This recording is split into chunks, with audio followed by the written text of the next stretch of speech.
নিজ বাড়িতেই সাইফ আলী খানকে ছুরিকাঘাত, ডাকাতি আটকাতে গিয়ে গুরুতর আহত, হাসপাতালে অভিনেতা। মুম্বাইয়ের বান্দ্রায় বলিউড অভিনেতা সাইফ আলী খান ও কারিনা কাপুরের বাড়িতে ডাকাতির চেষ্টা হয়েছে। সেই সময় পরিবারের সব সদস্যরা গভীর ঘুমে ছিলেন। এ ঘটনায় ডাকাতদের বাধা দিতে গিয়ে আহত হয়েছেন সাইফ আলী খান।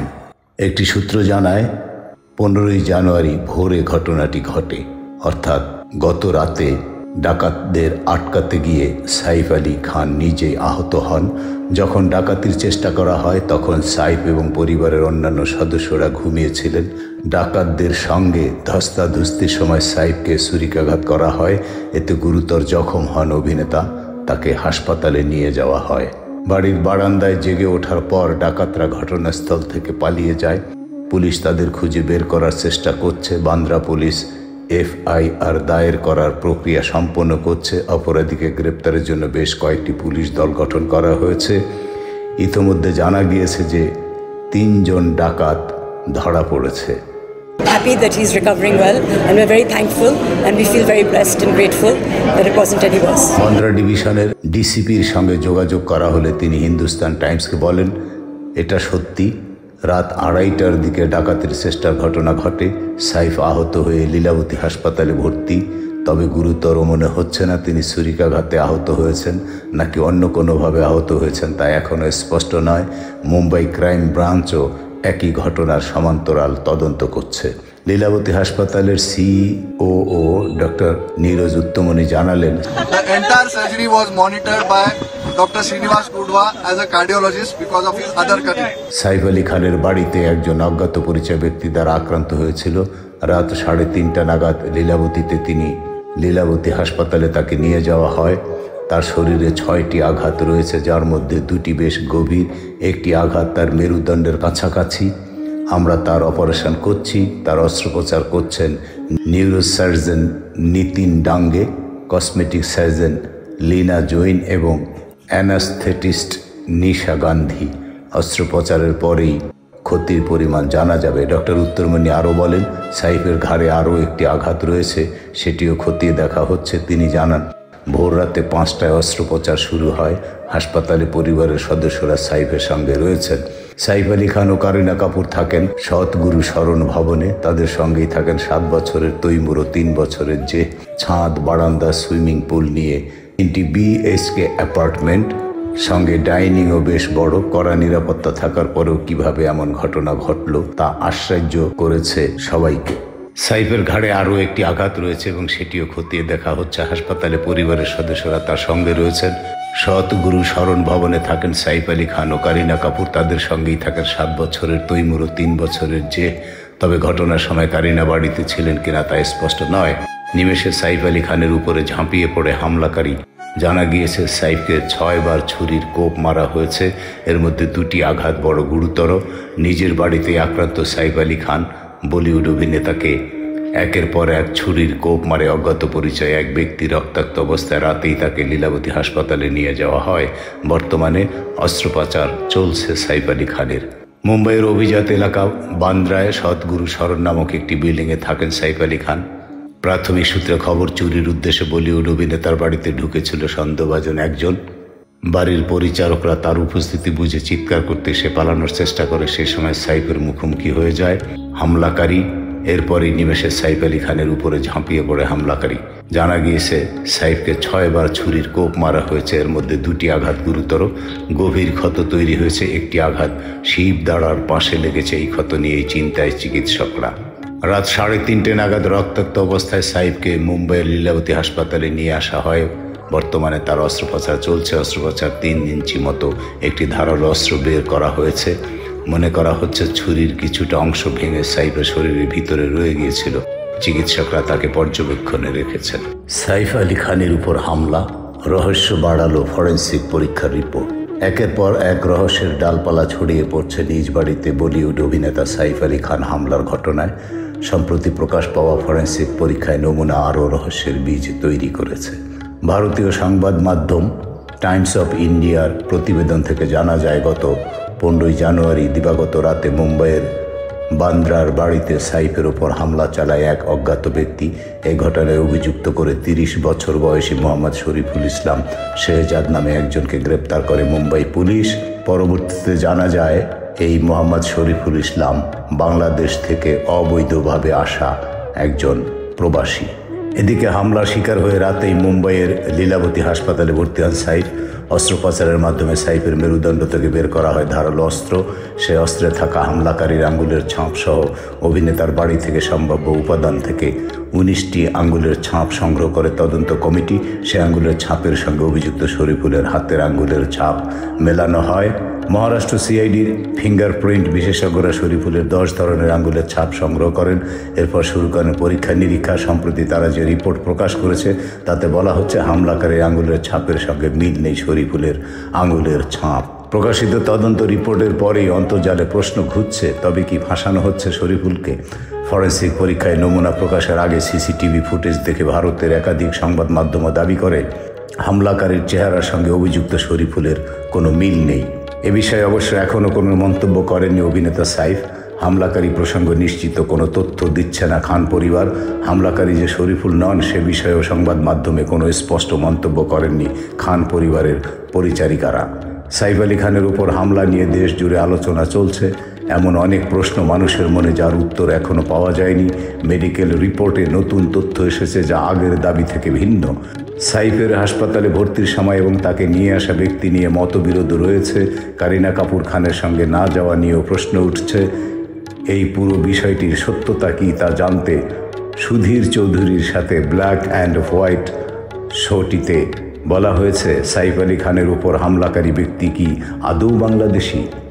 ভারতের মুম্বাইতে বলিউড তারকা সাইফ আলী খানের বাড়িতে ঢুকে হামলা চালানোর ঘটনায় প্রধান অভিযুক্ত হিসেবে পুলিশ যাকে গ্রেপ্তার করেছে সেই ব্যক্তি বাংলাদেশি নাগরিক কিনা তা নিয়েই এখন সন্দেহ দেখা দিয়েছে।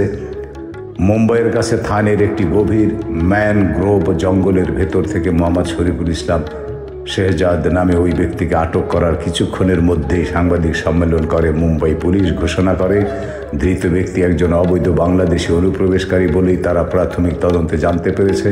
কিন্তু পরে তাকে আদালতে পেশ করা হলে যে দুজন আইনজীবী তার হয়ে সওয়াল করেছেন তারা দুজনেই দাবি করেছেন ওই ব্যক্তি বাংলাদেশি নাগরিক এমন কোনো প্রমাণ পাওয়া যায়নি। আইনজীবী সন্দীপ শেরখানে বলেছেন, আমার ক্লায়েন্ট যে বাংলাদেশি নাগরিক পুলিশ তার কোনো প্রমাণই দেখাতে পারেনি। তিনি আরও দাবি করেন শরীফুল ইসলাম বিগত বহু বছর ধরে মুম্বাইতে নিজের পরিবারের সঙ্গেই বসবাস করছেন, ফলে মাত্র কয়েক মাস আগেই তিনি অবৈধভাবে বাংলাদেশ থেকে ভারতে ঢুকেছেন। এই বক্তব্য সম্পূর্ণ ভিত্তিহীন। ধৃত শরীফুল ইসলামের অপর আইনজীবী দীনেশ প্রজাপতিও জানান ওই ব্যক্তির কাছ থেকে এমন কোনো নথি পুলিশ উদ্ধার করতে পারেনি যার ভিত্তিতে তাকে বাংলাদেশি বলে চিহ্নিত করা যায়। ভারতের কোনো সংবাদ মাধ্যমে রিপোর্টে বলা হয়েছে ধৃত ব্যক্তির কাছ থেকে বাংলাদেশের ঝালকাঠি জেলায় ইস্যু করা একটি বার্থ সার্টিফিকেট বা জন্ম পরিচয়পত্র পাওয়া গিয়েছে, যার ভিত্তিতে সে আসলে ঝালকাঠির বাসিন্দা বলে ধারণা করা হচ্ছে। কিন্তু যে কোনো কারণেই হোক মুম্বাই পুলিশ সেই কথিত বার্থ সার্টিফিকেট এখনও প্রকাশ্যে আনেনি বা আদালতেও পেশ করেনি। অথচ সাইফ আলী খানের বাড়িতে ঢুকে হামলা চালানো ও তাকে ছুরিকাঘাত করার জন্য বিভিন্ন ধারায় অভিযোগ আনার পাশাপাশি অবৈধভাবে ভারতে ঢোকার দায়ে ইতিমধ্যে শরীফুল ইসলামের বিরুদ্ধে ফরেনার্স অ্যাক্ট ও পাসপোর্ট অ্যাক্ট চার্জ আনা হয়েছে। তবে মুম্বাইয়ের সাংবাদিকরা অনেকেই বলছেন অভিযুক্ত ব্যক্তি সত্যি সাইফ আলী খানের বাড়িতে ঢুকে একা ওই দুঃসাহসিক হামলা চালিয়ে থাকে তাহলে সে মাত্র কয়েক মাস আগে প্রথমবার বাংলাদেশ থেকে ভারতে ঢুকেছে এটা বিশ্বাস করা বেশ কঠিন। ফলে ধৃত মোহাম্মদ শরীফুল ইসলাম শেহজাদ সত্যি বাংলাদেশি কিনা তা এখনও নিশ্চিতভাবে বলা সম্ভব নয়। অথচ ওই অভিযুক্ত হামলাকারীকে বাংলাদেশি বলেই ভারতীয় মিডিয়াতে ঢালাওভাবে বর্ণনা করা হচ্ছে। গত বেশ কয়েক মাস ধরেই ভারতের ছোট বড় মেট্রো শহরগুলোতে শুরু হয়েছে তথাকথিত বাংলাদেশি ও রোহিঙ্গা খেদাও অভিযান। অবৈধ অনুপ্রবেশকারী সন্দেহে বিশেষ করে বাংলাভাষী মুসলিমদের ধরে ধরে পুলিশ স্বরাষ্ট্র মন্ত্রণালয়ের হাতে ডিপোর্ট করার জন্য তুলে দিচ্ছে। দিল্লিতে বিধানসভা নির্বাচন আসন্ন বলেই বোধহয় দেশের রাজধানীতে এই অভিযান সবচেয়ে বেশি চোখে পড়ছে। অবৈধ বাংলাদেশিদের ভারতীয় পরিচয়পত্র পাইয়ে দিতে সাহায্য করার অভিযোগে ক্ষমতাসীন দল আম আদমি পার্টির এক নেতা তথা বিধায়কের বিরুদ্ধে পুলিশি তদন্ত চলছে। তবে দিল্লি ছাড়াও মুম্বাই, ব্যাঙ্গালোর, হায়দ্রাবাদ, জম্মু, জয়পুর সহ দেশের বিভিন্ন প্রান্তেই একই ধরনের ধরপাকড় শুরু হয়েছে। মুম্বাইয়ের প্রবীণ সাংবাদিক হরিশ নাম্বিয়ার মনে করেন এটা ভারতের বিভিন্ন অংশে বহুদিন ধরে চলে আসা বাংলাদেশ বিরোধী রাজনীতির একটি বহিঃপ্রকাশ। বাংলাদেশের সাম্প্রতিক পালাবদলের পর যা ভারতে নতুন করে আবার দেখা যাচ্ছে। বিবিসি বাংলাকে তিনি বলছিলেন, এই যে ধরুন মুম্বাই পুলিশ ভালো করে যাচাই বাছাই না করেই 2 ঘন্টার মধ্যে বলে দিল ধৃত ব্যক্তি বাংলাদেশি, এটাও আসলে সেই রাজনীতিরই একটি ছায়া। আমি সত্যি জানি না সে বাংলাদেশি কিনা, আমার ধারণা মুম্বাই পুলিশও ব্যাপারটা নিয়ে নিশ্চিত নয়, কিন্তু তারপরেও অম্লান বদনে তারা বলে দিতে পারল সে অবৈধ অনুপ্রবেশকারী, বাংলাদেশে অমুক জেলায় তার জন্ম কিংবা তমুক বর্ডার দিয়ে সে ভারতে ঢুকেছে। তার কারণ পুলিশও জানে এখন যা পরিস্থিতি, মানুষ চোখ বুজে তাদের কথা বিশ্বাস করে নেবে, বলছিলেন মিস্টার নাম্বিয়ার। মুম্বাইয়ের অনেক সাংবাদিকই পুলিশ সূত্রকে উদ্ধৃত করে লিখেছেন, 5-6 মাস আগে পশ্চিমবঙ্গের শিলিগুড়ির কাছে অবৈধভাবে বর্ডার পেরিয়ে শরীফুল ইসলাম ভারতে আসে ও তারপর কাজের সন্ধানে মুম্বাইতে চলে আসে। মুম্বাই ও তার আশেপাশের বিভিন্ন জায়গায় ছোটোখাটো নানা কাজকর্ম করেই সে এতদিন গুজরান করছিল বলে পুলিশ জানিয়েছে। এমনকি একটি হাউসকিপিং সংস্থার হয়ে ঠিকা কাজ করতে গিয়েই সে কিছুদিন আগে সাইফ আলী খানের বাড়িতে প্রথম ঢুকেছিল বলে পুলিশ জানিয়েছে। কিন্তু যে ব্যক্তি মাত্র কয়েক মাস আগে প্রথম বাংলাদেশ থেকে ভারতে এসেছে, সে এত সাবলীল হিন্দি কিভাবে বলতে পারে এবং মুম্বাইয়ের মতো শহরে একা একা এরকম একটি দুঃসাহসিক লুট ও হামলার পরিকল্পনা করতে পারে, তা নিয়ে সন্দেহ পোষণ করছিলেন মুম্বাইয়ের আর একজন পুরনো সাংবাদিক লতা দেশাই। শরীফুল ইসলাম বাংলাদেশি হন বা না হন, পুলিশের দাবি অনুযায়ী তিনি যে মাত্র কয়েক মাস আগে মুম্বাইতে প্রথম আসেননি, অনেকেই কিন্তু সে ব্যাপারে নিঃসংশয়। কি করতো শরীফুল, কিভাবে ধরা পড়ল? মুম্বাই পুলিশের ভাষ্য অনুযায়ী শরীফুল ইসলাম শহরের ওরলি এলাকার একটি পাবে ওয়েটারের কাজ নিয়েছিল, তবে সে কাজ না টেকায় স্থানীয় একজন ঠিকাদারের কাছে নিজের নাম আর টেলিফোন নাম্বার রেখে শহরতলির ধান এলাকায় চলে যায়। পরে ওই ঠিকাদারের কাছে পাওয়া মোবাইল নম্বরের সূত্র ধরেই তাকে পুলিশ ট্র্যাক করে থানের কাছে গভীর জঙ্গলে খুঁজে বের করে। পুলিশের কাছে জেরায় সে নাকি নিজেকে প্রথমে পশ্চিমবঙ্গের লোক বলে দাবি করেছিল, কিন্তু তার উত্তরে নানা অসঙ্গতি মেলায় ও ঠিকানাও ঠিকমতো বলতে না পারায় পুলিশের সন্দেহ বাড়ে এবং ক্রমশ ওই ব্যক্তি স্বীকার করে যে সে বাংলাদেশ থেকে এসেছে। এরকমটাই পুলিশ সূত্রে জানানো হয়েছে। সাইফ আলী খানের বাড়িতে হামলার ঠিক 72 ঘন্টা পরে পুলিশ তাকে খুঁজে বের করেছিল। ঘটনার দিন 16 জানুয়ারি সকাল 7টার সময় বান্দ্রা রেল স্টেশনে সিসিটিভি ফুটেজে তার ছবি ধরা পড়েছিল। সেটাও পুলিশকে শরীফুল ইসলামকে চিহ্নিত করতে সাহায্য করেছিল। বান্দ্রা স্টেশনে তাকে সকালের নাস্তা খাওয়ার জন্য মোবাইল ফোনে গুগল পে দিয়ে পেমেন্ট করতেও দেখা যায় বলে পুলিশ সূত্রেই জানা গিয়েছে। কিন্তু গুগল পে গ্রাহক হওয়ার জন্য ভারতের আধার বা ওই জাতীয় পরিচয়পত্রের দরকার হয়। একজন অবৈধ বাংলাদেশি তা কীভাবে পেল সেটাও স্পষ্ট নয়।